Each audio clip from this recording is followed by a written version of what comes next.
The detectives weren't expecting to find anyone inside the apartment. When they kicked down the door, the place was supposed to be empty.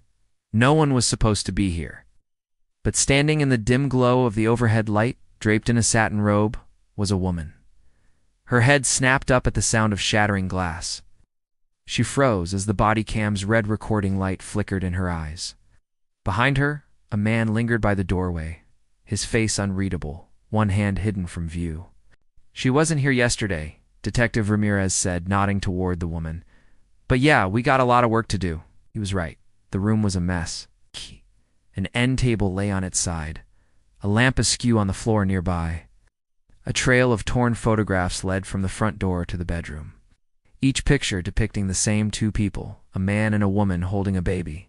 In the last one, the little girl was maybe 4 years old. Her blonde hair cascading over her shoulders, her blue eyes sparkling with laughter. Something about that made my chest ache. And it wasn't just because I was hungry. It never occurred to me that these images would have belonged to the victim. A leather suitcase lay open on the bed as if someone had been packing in a hurry. A few items spilled out onto the mattress, a pair of men's dress shoes, a gray suit jacket, and a neatly folded shirt. All the while, the woman didn't move. She stood perfectly still like a statue. I approached cautiously.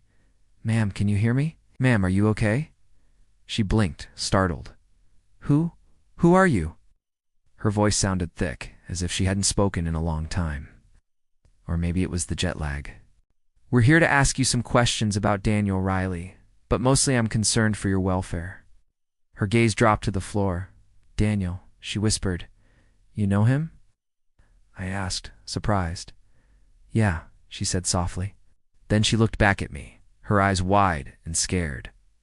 "What's he done?" It was a strange question, one that suggested she knew more than she was letting on. Still, I had more pressing concerns. "Are you hurt? Did you see anything? Do you know how he died?" She shook her head slowly, then turned back to the bed and sank to her knees beside the suitcase. Her fingers brushed against the dress shoes. I noticed the tremor in her hands, the slight hitch in her breath, the way she curled in on herself. I saw a vulnerability in that posture, a defeat that transcended her otherwise composed exterior. This woman was a puzzle, a closed book, and my gut told me she was hiding something. Ramirez joined me by the bed. "Let's get you some water, ma'am. Maybe some food. We just want to ask you some questions." "I don't want any," she said quietly, staring at the shoes. "And I don't want to talk to you." Her abruptness startled me. I wasn't used to that kind of hostility. "Look, I understand this is a lot to take in, but we really need your help. You know something about Mr. Riley's death, and we need your help finding out what happened." She finally lifted her gaze to meet mine, her eyes filled with an emotion I couldn't quite decipher. "I don't know anything," she said, her voice barely above a whisper, I swear. Something in her tone, maybe the raw desperation or the fleeting shadow of fear that crossed her face, made me hesitate.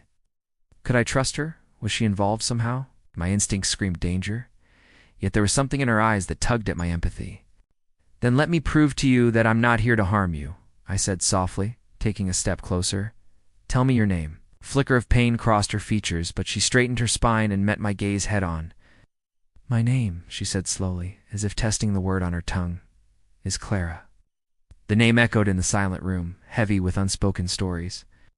It was a beautiful name, one I had almost forgotten I knew. I turned to Ramirez. "Clara," I repeated, savoring the unfamiliar sound. "I want you to run her prints, see if she has a record, anything." "Sure thing, boss." He pulled out his phone and punched in a few numbers. Yeah. "I need you to run a warrant check on this dame, see if she has a record, anything." While Ramirez checked her story, I sat down on the edge of the bed. Clara remained seated on the floor, her legs pulled up beneath her like a child's.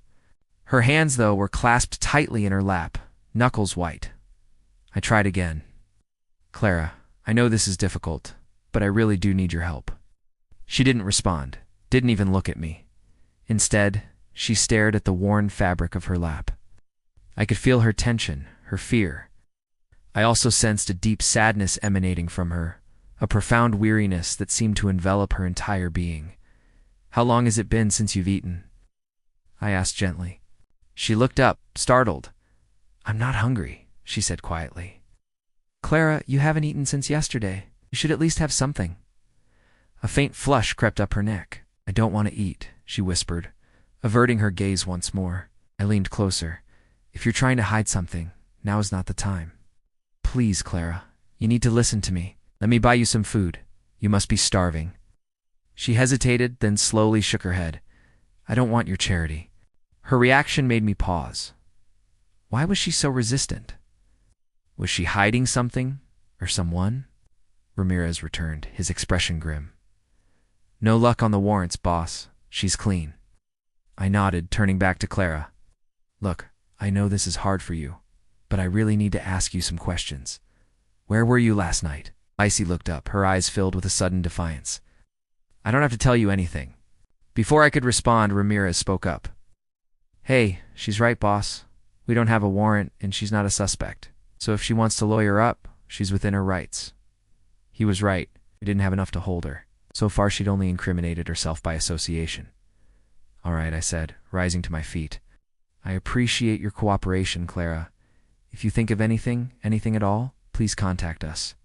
As I walked toward the door, I glanced back. Clara hadn't moved, hadn't taken her eyes off the shoes. The sight tugged at something inside me, a sense of loss perhaps, or the haunting memory of a forgotten dream. Outside the apartment, Ramirez turned to me. "What do you think? Do you think she's mixed up in this somehow?" "I don't know," I admitted. "Something's going on with her, that's for sure. She's definitely hiding something. But whether that's good or bad, who knows?" As we descended the stairs, I stole another glance at Clara. The setting sun cast her in a pool of golden light, highlighting the fragile curve of her neck, the unruly strands of hair escaping her bun. In that moment, she seemed more victim than suspect. Now, I thought, bracing myself for whatever awaited me in the next room, the hunt would continue. But as the investigation deepened, so did the enigma surrounding Clara. Her story was a tapestry of half-hushed whispers and carefully concealed glances. Yet amidst the shadows, a sliver of hope flickered. Perhaps the answers I sought were not just buried in the recesses of a crime scene, but hidden in plain sight, waiting for me to see beyond the surface.